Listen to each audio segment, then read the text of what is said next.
We exit the northwest region of Yellowstone and continue our journey moving south, back towards the crater rim. It's here that we'll explore a basin that boasts the park's highest temperatures.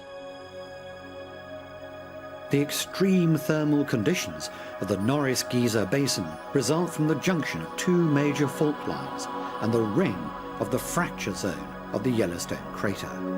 For this reason, the basin boasts the hottest, most acidic, and most dynamic thermal features in the park. Clear pools become violently bubbly and muddy, even temporarily transforming into geysers.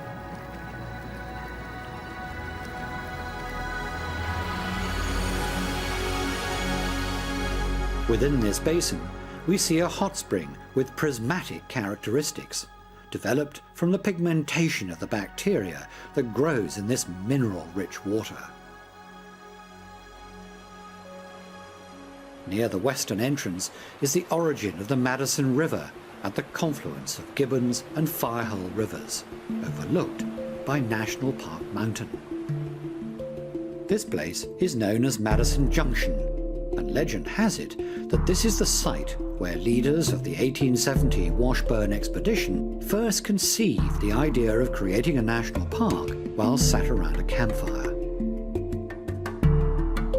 Continuing south, we examine the lower geyser basin, with thermal features that are scattered in small clusters, spread out mostly on open meadows along the Firehole River.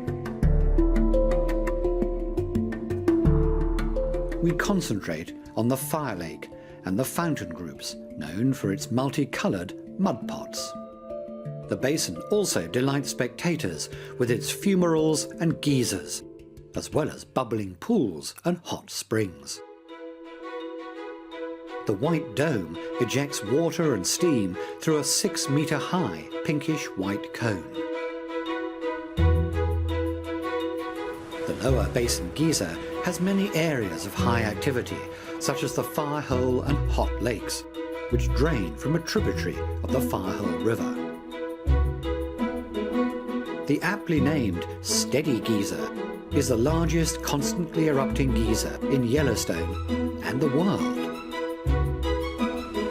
The Fountain Paint Pot group is the most diverse cluster of thermal features in the lower basin, with hot springs, mud pots, geysers and fumaroles.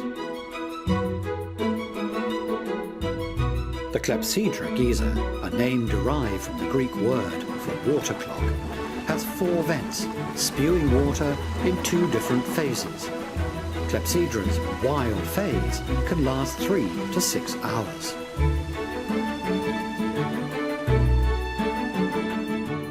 The other notable feature of this group is the fountain paint pots, which derive their name from their red, yellow and brown colours. In the spring, these mud pots are most active, when an abundant source of water from melted snow creates a dancing effect in the bubbles. From the warmer summer months, the mud gets drier and thicker. In between the upper and lower geyser basins is the appropriately named Midway Geyser Basin, nicknamed Hell's Half Acre by the writer Rudyard Kipling. This is Excelsior Geyser, once the largest in the world, which releases 22 million litres of water per day into Firehole River.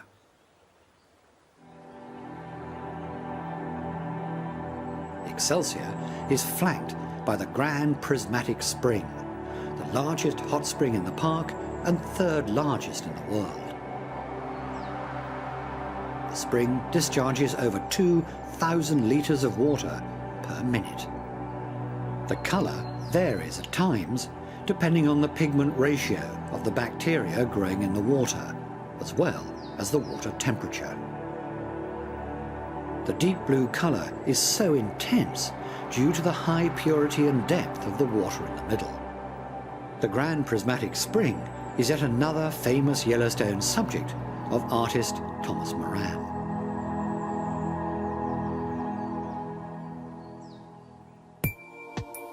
Moving along to the upper geysers, we focus on an isolated group called the Black Sand Basin, highlighted by its colourful hot springs, such as emerald and rainbow pools. The basin got its name from the black volcanic glass that covers much of the area.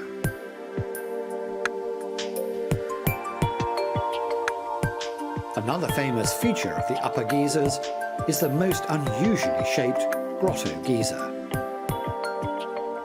The gusher formed around stumps of dead pine trees, destroyed by an earthquake thousands of years ago.